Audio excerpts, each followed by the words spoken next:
Can we talk about the fact that more and more people have absolutely no idea how to act on an airplane? Seriously. Hey folks, what's good? I'm Dietz, and today I need to have a real good rant. At first, the question in my mind was, is it actually worth it to spend the amount of money it costs to go on vacation these days? Because, it costs us a whole lot of money. But upon reflection, I actually think the question is something more along the lines of, who can afford to go on vacation at all? It's just, I don't know, it's inaccessible right now. But before we take a closer look at the type of person who is spending that money on flights these days, let's take a quick step back and look at what air travel used to look like. Once upon a time. The jet age. Commercial flights really started kicking off, what was it? Back in the 50s? Flying was, well, it was very Saint-Tropez, right? I look sickening, bitch. A total luxury. People were dressing up in their finest attire, laughing, smoking, drinking, treating a flight like it was, its own grand adventure. I'll ignore the heavy gender binary for now and just imagine all the lovely gentle thems dressed in their finest as well. Flights were expensive. It was a special journey in the air and people treated it that way. But of course, it didn't last very long. In 1978, the Airline Deregulation Act came into effect, and the tight regulations that had once been placed on airlines by the federal government were no longer there. Poof, gone. And that's the precise moment that everything came crashing down. Maybe I shouldn't use those kinds of metaphors, but I said it anyway. But over time, flights became more accessible, which is not a bad thing, by the way. Believe me, I'm not sitting here and saying that flights should be so expensive that they're completely inaccessible to the general public, even though, it kind of seems that they have become so once again. But, because more and more people were taking commercial flights, it became less and less special, right? It's no longer an event to fly somewhere. The event is the destination, and the flight, purely transportation. And guess what? You and your camera, darling. So as time goes on, fast forward, 10, 20, 30 years, and, this form of transportation just gets shittier and shittier. Just like everything else has. The golden age of air travel, I guess they called it the jet age? It was most certainly over. Now they're cramming more and more seats into every airplane just to sell a few more tickets because, it is expensive to fly a plane and we live in a capitalistic society, so it doesn't matter how uncomfortable you are or how terrible the experience is, as long as the airline is making lots and lots of money. So customers are still buying tickets even though the experience is terrible, and they can just squeeze every last drop of joy and comfort out of the equation. So, on the one hand, I get it. I understand why people aren't happy on flights anymore. It's uncomfortable. It's overcrowded. It's expensive. It sucks. What was once this luxurious adventure is now, it's inhumane. There's no cushioning. You're basically sitting on a park bench, squished in between other park benches, with no leg room, nowhere to put your arms, and, even if you're 5'2", somehow you have nowhere to put your feet. Forget about it if you're over 5'5". And then they go ahead and tell you that you actually have to put stuff under the seat in front of you, where there's not even enough room for your feet, because somehow they've made the overhead compartments even smaller than they used to be. So bags that used to qualify as a carry-on don't even fit up there anymore. You have to check your carry-on bag, even though you bought it as a carry-on bag. So yeah, people are grumpy about it. And as I said, I get it. I understand. This isn't fun, and we're paying so much money to be a part of this horrible experience. However, I still don't think that means you now have an excuse to be horrible to everyone around you. We're all in this together. We have to get through this flight as a group of human beings. So the worse you act, the worse you're making it for everyone else. And in turn, you're also making it worse for yourself. Why don't you just deal with the fact that everybody else is also just as miserable as you are, and just try to have a little bit of respect for the humans around you? Just a little bit. Now, look, I am very fully aware that about, what was it now, 5, 6 years ago? Ooh, has it been that long? Damn. But about 5 or 6 years ago, this planet went on pause. People had to stay home for what ended up being a lot longer than 2 weeks. And it's like everybody just kind of forgot how to interact with other people. It's like people forgot that we actually do share public spaces with other human beings. And those people deserve their personal space to be respected, and honestly, just to be respected as a person in general, right? As a whole. Society just kind of broke socially. But that is not an excuse. Maybe a reason, but definitely not an excuse. People, we need to move on from the lessons we unlearned 6 years ago, okay? Whether it be on an airplane, in a restaurant, in a cafe, in a bar, on the road, I don't care. You have to remember that you are not the only person that exists in this world. You are not entitled to every single thing that you want at any moment that you want it. All right? In my opinion, going out into public really is a lot worse than it used to be. So I think people just need a little bit of a reminder. So I am going to go over some of the things that have happened to me or my friends or things I've heard about on airplanes that we need to correct as a society, as a whole. People need to act right and stop doing these things. So let's dig in, shall we? Now, I don't want this video to turn into some 10-part series, okay? I want to get through this in one video and one video alone. So I'm going to try and keep it to the main offenders.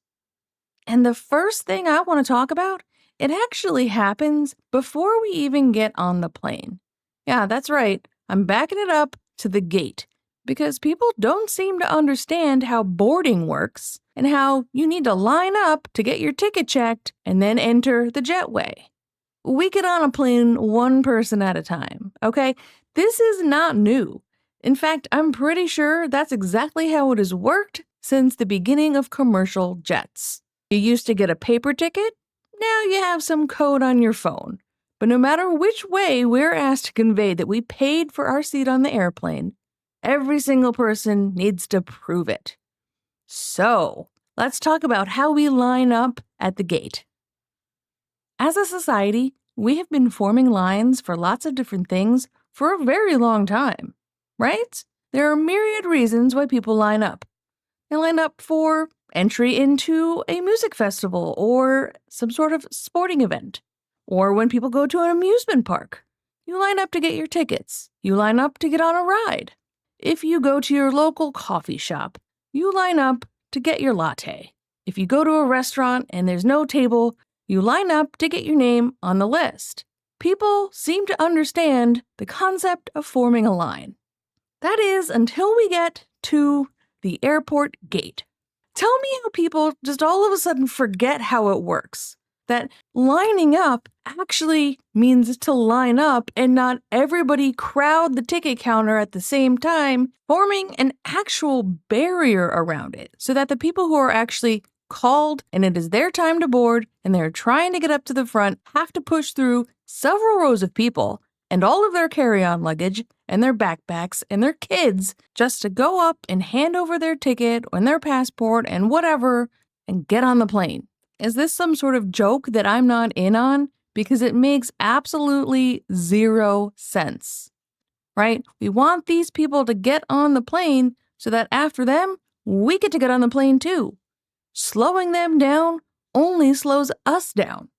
Truly, what is happening in this moment?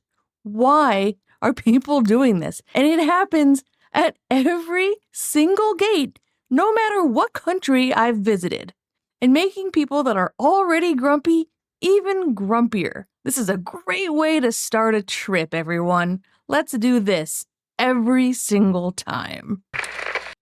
Okay, so now we've gotten through the boarding process, and it's time to deal with seating. You would think that in a place where we have assigned seats very clearly printed on our tickets or displayed in the app, that people would understand where their seat was. But you would be very, unfortunately, mistaken. I truly don't understand why people just seem to think they can sit anywhere they want. I've gotten on a plane many times only to arrive to my seat with somebody sitting there, in my seat, as though that's exactly where they were meant to be. They've got their headphones on and they're just like pretending to be asleep. It's as if they hadn't just boarded the airplane 2 minutes ago and have somehow managed to achieve peak REM cycle and are totally immovable. And that way, maybe whoever's seated actually is won't want to bother them, and they'll just be able to get away with it. Folks, just because you booked your flight super late, couldn't get seats together, and then pushed your way up to the front during the boarding process, doesn't mean that you get to just take over someone else's seat when you get on the plane. As far as I know, there's only one airline that works like that, where you don't have assigned seating. And I never flew it for exactly that reason. So I can tell you right now that whatever seat I'm assigned is the one that I picked out when I bought the ticket and I was able to choose my seats. Or rather, most likely my wife did. And we are seated together in the exact seats that we want to be seated in. We went through that during the ticket purchasing process. Just because you're pretending not to be able to hear me, over your music in your headphones, doesn't mean I'm not going to make sure that you actually listen. Oh, you're going to hear me, because I'm going to tap you on the shoulder, or I'm going to wave my hand pretty close to your face if you really ignore me. And if you still ignore me after that, I'm going to go ahead and get one of the flight attendants to get you out of that seat and go to the one that you were assigned. Because yes, it is my seat, and I'm not going to let you push me around. You don't get to be annoyed at me for standing up for myself. You're in the wrong, not me. Let's move on to the next subject. Personal space. Now, as I mentioned in the introduction of this video, we really don't have much personal space on an airplane. We pay a whole lot of money for a very small amount of space to cram our bodies into, mostly uncomfortably, into positions that we don't want our legs and arms to be in. But we're forced into these positions by the airline companies cramming too many seats into their airplanes. Once again, profits over people. So let's talk about how there's kind of an etiquette that exists on an airplane regarding that assigned personal space. First up, armrests. As someone who sits in the middle seat, not because I want to, but out of love for my wife, I have a lot of thoughts on the middle seat armrests. And I think that the person sitting in the middle seat has first dibs on that armrest. It's okay not to want it though. Maybe you don't want to rest your arm there. Maybe you just want one of them, and that's totally fine. But the person who is sitting in the aisle seat or the window seat, whichever one it is, should let the middle seat person choose first. If the middle seat wants that armrest, it's theirs, because the middle seat does not have one assigned to them. The aisle seat has the one on the aisle, and the window seat automatically has the one on the window. But the middle seat, there is no assigned armrest, so they get first dibs. And it can all go unspoken. You do not have to have a conversation about it. There just needs to be a good moment in time, maybe a couple of minutes, maybe 5 minutes, where that middle seat person has an opportunity to kind of claim that armrest for themselves. And if after that 5 minutes, or however long you decide to give them, if they have not chosen to actually take the comfort of that armrest for themselves, then sure, the other person sitting in the aisle seat or the window seat can absolutely go ahead and use it. Now, on top of that, I also think that the person seated in the aisle or the window seat, if they notice throughout the flight that the person in the middle seat is really uncomfortable, maybe they're shifting around a whole lot, maybe they're looking at the armrest as some sort of clue, that, they really should offer up that armrest and say, do you want to use this armrest? I see you're uncomfortable. Make eye contact with the middle seat person and then look down at the armrest and shrug like, you want to put your arm there? That's fine. Meeting their eyes and gesturing towards it totally works. And maybe check in like once or twice throughout the flight, depending on how long it is. And that's it. That's all you have to do. Those are the armrest rules for the middle seat. You really don't need to do too much. You just need to consider the person sitting there and how they don't have an armrest that is officially theirs. And maybe they want one. Now, you might think that the foot space situation would be a lot less complicated than the ambiguous gray area that is the armrest issue, because the chairs in front of you have those supports that go down to the floor, and it's basically a line that creates the space for each person, right? It's a designation of foot space. But if you think that this is clear, you would be wrong, because apparently this is also very difficult for a lot of people to understand. Okay, so this has actually happened to me more than once, but I'm just going to tell you about this one time because it was the worst offender. So I was sitting in a seat, the middle seat, of course, because that's where I sit these days, when a couple of hours into a very long flight have gone by, and the woman next to me that I was not traveling with, she decides to take off her shoes and her socks. So she's got her dirty ass bare feet that have now been touching the unclean airplane carpet where all these other shoes have been. And she decides to prop one of those feet up so that her ankle is resting on the seat leg that is supposed to be, designating the individual foot space. And because it's her ankle, her foot is actually over the line and into my personal foot space. It's not even my foot area because she's propped it up with her ankle kind of near the middle of the chair, so it's more like my knee area. Those of you who are very familiar with the coach section of an airplane will know that there is barely any room for your knees, depending on how tall you are, of course. So this woman, she decides to take up those couple of inches for my knees with her bare, dirty foot so that my knee would actually be touching her foot. If I hadn't shifted my legs to the side, there is nothing okay about this situation. It is absolutely incorrect. She was not acting right. It goes against all of the rules, all of them, every single rule. I've had it officially. I was so disgusted that I was basically in shock that she would have the gall to do this. And it took me a minute to actually say something to her about it. But let's back up for just a second, because first off, regarding her sock and shoe removal, if you don't have smelly feet or they're not coming anywhere near me, that's a little bit of a gray area, I guess. Because, I might be grossed out by the fact that you took off your shoes and socks and allowing the bare bottoms of your feet to touch the airplane. But, it's not really affecting me, so it's okay, I guess. But as soon as I either smell your feet or you put those feet in my personal space, that is a big fat no from me. Now, secondly, she was in my personal space in the least subtle way possible. Like, there was absolutely no question about it. She crossed the actual physical line of the seat and had her foot right where my knee was supposed to be. So I actually would have had to sit crooked in order to avoid touching her foot if I hadn't said something to her about it. But, of course, me asking her to move her foot outside of my personal space made her super annoyed. She looked at me like I was the problem in this situation that she had created. And you know what she did? Instead of moving her foot back under the seat in front of her, she raised the stakes even higher, and she rested her ankle on the back of the armrest of the people in front of us.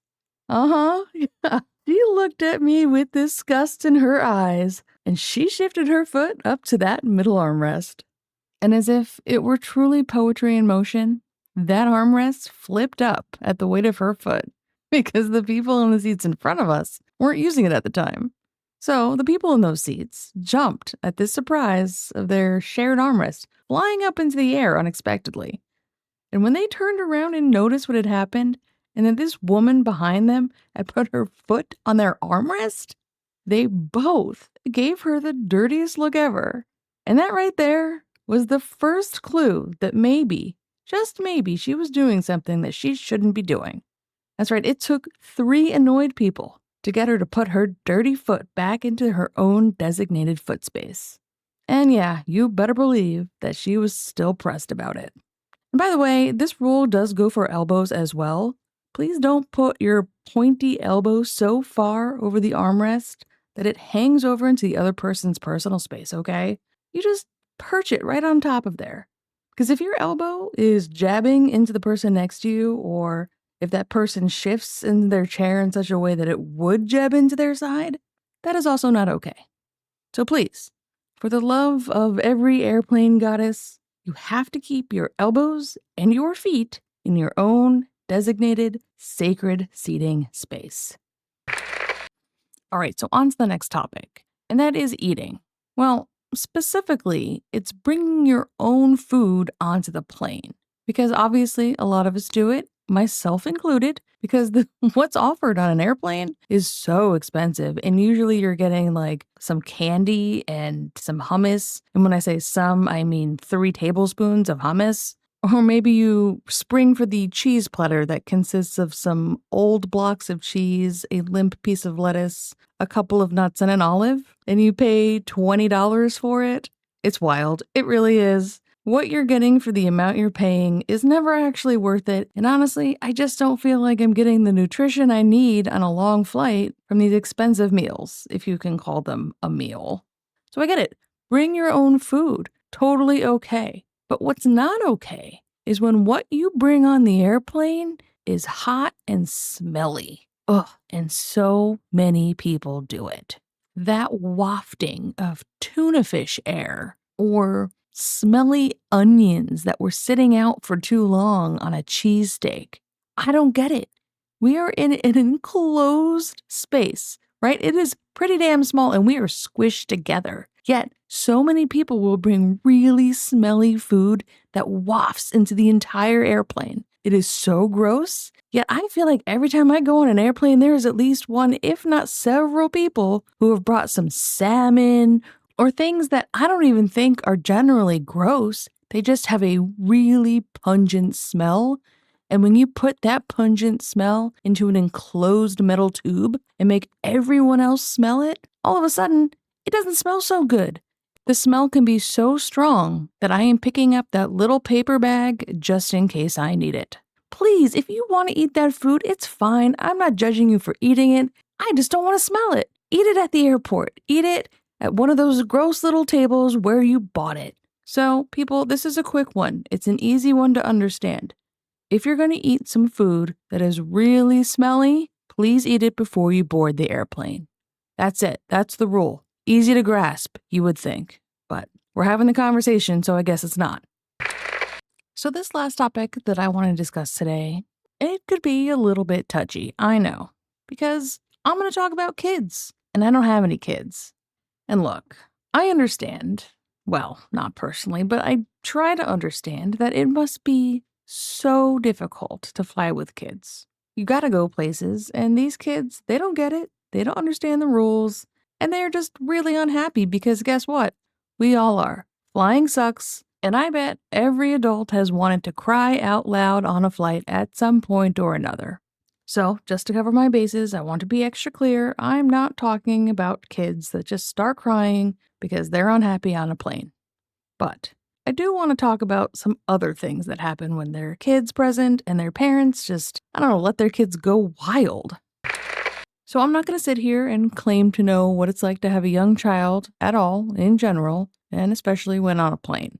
And I'm sure that, by the time you're sitting on the plane and your kid starts acting up for the 18th time in an hour, you've absolutely had it. I've had it, and You know what I've had? It. However, that does not change the fact that you are now the parent of a child sharing a public space with other people. A very confined public space, by the way. And those people now have to deal with your kid. As a passenger on an airplane, I realize that there is a chance that I might be sitting next to or in front of a kid. And I do have some patience for whatever shenanigans they're going to be up to. Sometimes they're even cute. However, when they're less cute and a parent doesn't actually stop them from doing whatever they're doing, that's when I get annoyed. Do it once, sure. Kick the back of my chair. Okay, I get it. You're a kid. Sometimes I want to kick the back of somebody's chair. Kick it twice, my patience starts to crumble ever so slightly. But when you start kicking my chair 3, 4, 5, 6 times or more, yeah, that's when I'm annoyed, okay? As a parent, you should absolutely see that your kid is kicking and kicking and kicking the chair in front of them. And you should absolutely get them to stop. And this also goes for any kind of hair pulling or even just hair touching.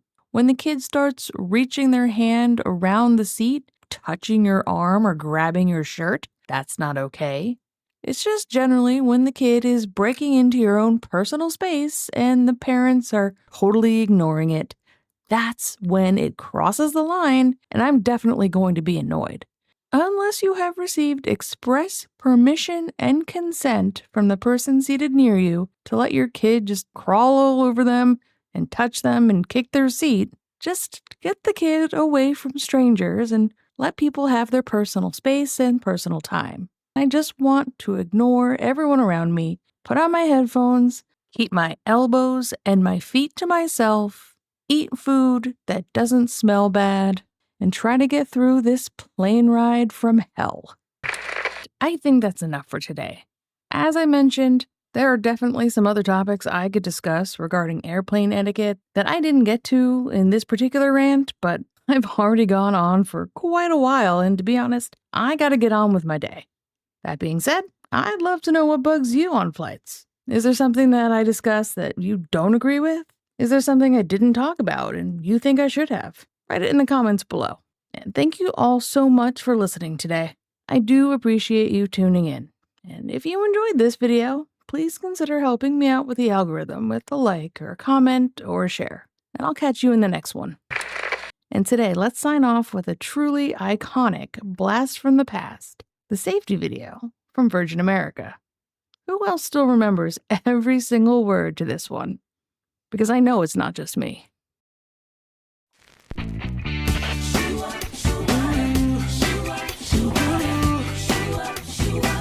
I got some safety tips that you gotta know, and trust me, it's something that you wanna hear. So honey, sip your lips and enjoy the show before we move into the stratosphere, yeah. So won't you buckle your seatbelt, put it on tight, and keep your in that chair until we turn off that light. Turn your electrical devices off as fast as you can. Don't make me ask you again. So tonight, get ready to fly, 'cause we're gonna live it on up in the sky. Virgin America knows all the places you wanna be. Fly away with me, yeah. For the 0.001% of you who have never operated a seatbelt before, really? I mean, it works like this. Insert the metal end into the buckle until it clicks, and pull on the loose end to tighten, making sure it fits low and tight across your lap. There you go. To open, lift on the top of the buckle. And remember, seatbelts should be fastened whenever you're seated, just in case of unexpected turbulence or weather conditions. Personal electronic devices should be turned off and properly stowed during taxi, takeoff, and landing. Laptops should be placed inside carry-ons or under the seat, not in seat back pockets or loose on the cushion next to you. Nice try. Your in-flight team or the sign above will determine when electronics may or may not be used during flight. Yo, yo, yo, now that you're bopping your head to the rap scene, now that your eyes all glued to the flat screen, if the cabin pressure's changing, you know that we won't be leaving you hanging. Pull your mask down first, don't worry, oxygen flows. Tighten the straps after placing on your mouth and your nose.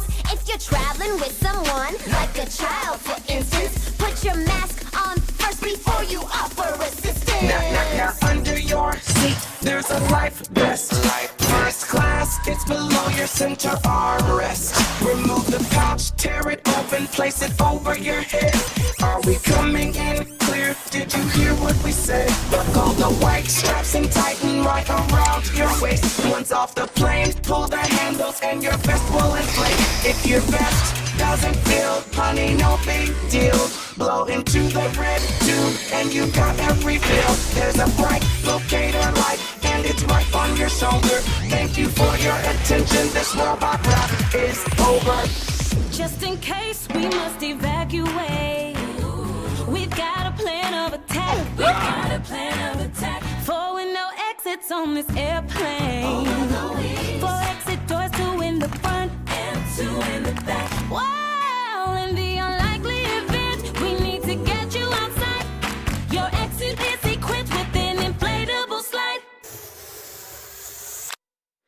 Only door slides can be used as a flotation device. And if you need to find the exit, you just follow the light. They're at the base of the seats. They go from white into red. But keep in mind the nearest exit door may not be ahead. So look around and let us just remind you, the nearest exit might be behind you. Yeah!